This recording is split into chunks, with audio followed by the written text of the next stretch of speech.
So, Ruckus Rugby, Episode 3, Super Rugby Semifinals. Everything's on the table. What are we drinking? I've got to say, what do you got, mate? I got a Yubisu. Not that great, actually. The can looks good though. Looks like it's got a royal seal on it or something. It's the most expensive beer, I think, out of all the beers in the shop, from what I could see. Do you know what that percentage or content alcohol wise? Maybe I can show you. Wait, can you see? Hang on. 100%. 100%. It says 100%, but below that it says alcohol 5%. Oh, yeah. I was like, mate, you're dying tonight. That's right. Yeah. All right. So, yep, semi-final time, and the first game we're talking about is Jaguares versus the Brumbies. The Brumbies. Yeah, got confused there. Yeah. Yeah. I think, what's the view from you? Yeah. I think the Jaguar is going to take it. It's at home. The stats don't really favor any of these teams. They're not one of the top dogs for anything really, except the Brumbies do have more tries than the Jaguares. In fact, the Brumbies are the second of the table for try scoring than behind the Crusaders. So. Yeah, well, that's probably what could help them out, really. Yeah. Well, that's what should help them out. I mean, they'll kick to the corner, line out more. Yeah, but I mean,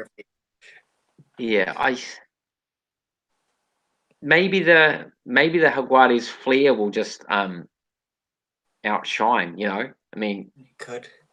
It's in their own, it's in their backyard. Yeah, but I mean, but people like Marty Banks have started breaking the line a bit more and stuff. He has had a pretty good game last week. You mean Thomas Banks? What? Not Marty Banks. Is his name Thomas? Well, Tom, but it says on the stats I was reading Thomas Banks. I always get mixed up. Are they brothers? They both got curly hair, don't they? I don't think they look alike. Oh no, Marty Banks would be wrapped with that. Sorry, Marty. But yeah, I don't know. I think that the Hawaii's forwards might actually dominate the Brumbies forwards. Well, what do you think about that? Well, there's the loose trio. I think that's definitely better. They got one player. If you're not adding Pocock in there, he's retired, so he's not coming. Well, he's retired from the Brumbies to make himself fit for the Wallabies World Cup. Yeah. Yeah. Well, yeah, their back trio especially, and their locks are really good and getting really good too. So actually, I don't know. That's a hard one. I think in open play, the Jaguares' forwards are better, but possibly when it comes to a scrum, could be a bit different. I don't know. They're both pretty good fullbacks. Well, you just mentioned about open play for the forwards, but I think in general for the open play for the Jaguares would benefit them. It's more to their style. Yeah, that's what I mean. Play. Yeah. Yeah, that's what I mean. Yeah. Yeah. Well, for me overall, I think that the Brumbies will win purely based on just they've been around, or maybe the Jaguares, since it's it's all new to them now that they're in the semi-finals. Maybe there might be some added pressure towards them, but I think the Brumbies will take it away. What about you? Nah, I don't think they can. I think they played to their maximum potential. They had an easy game against the Sharks. The Sharks weren't in it, but the Chiefs, they're in it, and both teams playing really good. They didn't really get any fight back, so they're going in kind of like unscathed, like not really tested. They weren't put under pressure. Yeah, Jaguares were under pressure. Yeah, that's a good point. They didn't need to overexert themselves, I guess. So no, and now the Jaguares are they're battle hardened. They're ready to go. Yeah. And I like some of that. I like that. I like that definition, battle hardened, because yeah. If they had Pocock, maybe I give them a chance, but nah. I don't even know who's only Tom Banks is like their one player I think is real good. Who else have they got? But to me, it's like they've got no real individual standouts. It's more of like a team, Well, they have to. Yeah. They have to operate as one. Like it's different from like the Hurricanes, for example. They just don't operate as one, but rely on heaps of their like individual talent. Yeah. Kind of have you got? Sorry. Have you got a score prediction? I think it'll be close. I think it'll be close, but I think it'll be more than 7 to the Jaguares. I'd Just say lost like all audio from you there. 25 to 14. Sorry, no, 25 to 16. Can you hear me? 25 to 16. Yeah.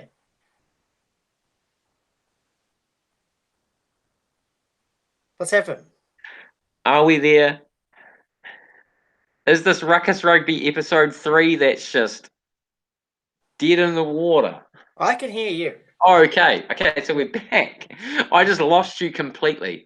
That's the whole thing about live broadcasting. You never know what you're going to get. Anyway, so we'll just move on now to the second game. Crusaders and Hurricanes. Always been a titanic struggle for these teams. Yeah. Both good quality teams. Hit it off with you. How do you feel? Well, let's look at the stats to show you how I feel. Crusaders most tries, most clean breaks in the whole competition, most carries, most meters carried. What the heck? Then defenders beaten is the Hurricanes first, and number 2 is the Crusaders, who are following closely behind. And then Crusaders are number 2 for tackles won. They're number 2 for offloads, surprisingly. So you can see Rucks one though is Hurricanes. They're second in the whole competition. Crusaders are they're down. Well, oh no, the Crusaders are second as well. So I don't know, maybe that's not a good stat. Yeah. So, but you can see the Crusaders are dominating a lot of those stats. Yeah. A lot of those stats. Yeah. But to me, it seems because they're quite well. Both teams have got a high work rate. Yeah. Like when you're talking about forwards like Artie Savia and all, they're all work rates are high, but the Crusaders are more clinical. Yeah. So when it's in broken play, the Hurricanes are probably more likely to do an unforced error, knock it on or whatever, than the Crusaders are. Yeah, they need to keep it really I don't know. I was watching, the breakdown? They're saying if they're too structured, they're going to get grinded down. And then if they're unstructured, from those stats, you can see the Crusaders play really good, if not better, unstructured rugby. Yeah. But but when they play unstructured rugby, it's not really one person streaming through to score the try, 1 or 2. Usually it's up the middle, make a break, pass it out to the wing, and then they'll go and score. Yeah. But with the Hurricanes, it's Nani Lauamafi just bashing through the middle. Bashing it up, yeah. Rather than getting it up. Or Bowden Barrett making a massive break. Or TJ Perenara. And other people. It's more when it's more individual brilliance. Yeah. It's from the Hurricanes. Then with the Crusaders, they're a more it's individual brilliance, but also using the team at the same time. Yeah.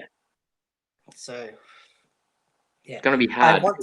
I want the Hurricanes to win, but I can't see it, man. I can't see it. Didn't they get like thrashed like 35-8 or something? I can't remember the score like earlier this year. No, yeah, they did. I can't. Yeah, neither can I. I can't remember. I know they got beaten and beaten well, Yeah. but they started. I remember they started off all right. If Yeah, I would. I stand Actually, corrected, they might all have the been leading at teams, half time, possibly. But I think all the New Zealand, the only New Zealand team to actually rival the Crusaders this year, the only team, besides the Chiefs that did win one, um, was the Blues at Eden Park and even going to, it was like a 2 point difference every time. They're pretty yeah, unlucky or something like yeah. that. Oh, no. The next game was super close, but they got like like a late try that made I it think like the first one overturned. was the closest one. Yeah, they were doing the best. It's probably because of that forward pack, I'd have to say, Yeah, and having Nono in the centre field. It's probably the two things. Good defence to stop. yeah, Like they did look shaky, but anyway, yeah, I can't see the Hurricanes stopping them. yeah. Definitely. Versus at scrum time, the Crusaders will just turn it on. They'll Yeah, they'll they'll just look to put the Hurricanes straight under forward pack pressure and then dictate the game from there. yeah. Whereas I think the Hurricanes will be just relying on maybe trying to create something more I think than. the Crusaders won't give them the ball, Mm, and they'll just keep yeah, forcing penalties, and they'll just get a few penalties to begin with, and the pressures just start building. And then they're gonna you'll see like David Havili, Severis, and that start Braden Ennor. Oh, the whole backline, you'll see them start causing havoc. There's so yeah. many people to watch in that Crusaders backline. There's not one person you can't watch. Maybe Ryan Crotty, you can forget about him, but that's Oh yeah, yeah. I mean, but I think in the midfield, I think that's where the Hurricanes maybe have a good shot, though. I mean, do you really think they're if they yeah, the but I breakdown was think well, saying we don't that even know if the they lineup, but I'm thinking that well they're going they to go said with if yeah they said if they get Matt Proctor back then yeah, maybe not with that guy what's his name, the new Umanga Jensen. He made a few like defensive errors and stuff, and you can't afford to do that against the Crusaders. yeah. Well, They that's probably watched the videos and they're like, "Oh, we're gonna freaking target him this week." well, yeah. I mean, that's the thing, and that's the other side. Like the Hurricanes have got to target, Sevu Reese, and I mean, that's the thing about the Crusaders. They got threats everywhere. Yeah, but where do they Braden, attack? Braden anymore? I mean, the Crusaders choose where to attack, target people to attack. Who does the Hurricanes choose to attack? Do they go through Ryan Crotty? No. That I think everywhere is a good defender on the Crusaders side. Yeah. Even Severis has been smashing a few people. No, yeah, he has actually. That's a good point. Yeah. Yeah, yeah. So yeah, I can't. I want the Hurricanes to win, but can't see it. Yeah. Well, hey, I want the Hurricanes to win as well, but I can't see it either.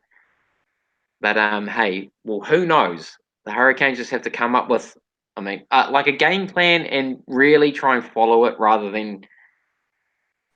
Mm, No, they just need good defense.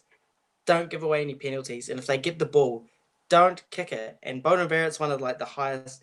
He kicks a lot. He yeah, kicks a lot. Maybe just keep it. Only kick it like when you're on your 22 and under pressure or something. Like just don't even give it to them, and then you can yeah. win. Like that's what the Blues are doing, and it was working well, but they couldn't maintain it. So if you can maintain it, And I'm sure another good opportunities are going to point. come. And another good point is that I heard them the people on the breakdown talking about it is that the Crusaders know how to grind out a win. Not Yeah, not a pretty one. They know how to win ugly. And they know how to grind it out. yeah. Whereas the Hurricanes, can they? If the Crusaders keep putting them under pressure in their own 22, can they hold out? As the No, no, they can't. yeah, I think they've got like probably the weakest forward pack in the whole out of the whole New Zealand teams. no, yeah, I'd have to agree with that as well. Yeah, like size. strength, set piece. I think everything. It's just it's not bad, but it's like the other. That's where you have to win. It's probably the game is probably won with the tight five, to be honest. Well, yeah, and that's how it's been in rugby. Well, that's like an old saying, you don't win without a good tight five, Yeah, and look at the differences. Yeah. Who's the All Black in the tight five of the Hurricanes?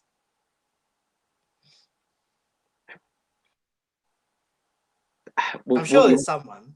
Yeah, but you'd have to say via Fafita because he's been an All Black. Yeah, but yeah, they're like part-time All Blacks against they're facing starting All Blacks or people who are valued for the future.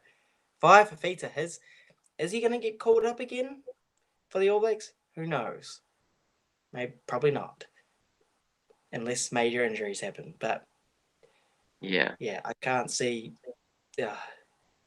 They got Scott Barrett, Sam Whitelock, Owen Franks, Joe Moody, Cody Taylor, if he's not still injured. I'm not sure about that. Well, Dane Coles, actually. They do have Dane Coles. So that's one difference. And he's a weapon. He's a weapon. And he's been playing good. Yeah.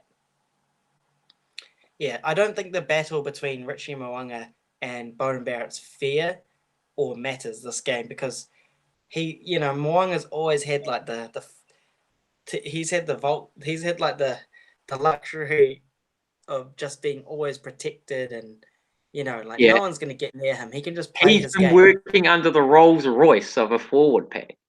Yeah, exactly. And Beauden Barrett, he's got to deal with a lot of crap. He's probably thinking, why didn't you make that tackle, bro? Or whatever. Why'd you lose that lineup, bro? All this kind of stuff. Yeah. And he's got to deal with a lot. One thing Mo'unga maybe does have better is distribution of passes. Sometimes Barrett does a few shaky passes. Yeah. And saying that though, on that Bulls quarterfinal, the Hurricanes, I noticed that TJ Perenara's passes just seemed a bit flat or it wasn't as usual standard. Yeah. No, but his actual passes, I think it's not really his passes is his strong point. That's why probably Aaron Smith is always ahead of him. Yeah. Otherwise, maybe they would give him a shot because his heads up play and controlling the team is pretty good. But you notice some passes go real bad from Beauden Barrett and TJ, like really down low. Luckily, they're so skilled at that. Yeah. Oh, anyway, that's all I got to say about that. Yeah. Well, I think that's enough for today. Our preview of the semi-finals, and guess we'll be back again to chat about the results. Yep. All right. Alrighty. We'll see you then. Peace. Peace out.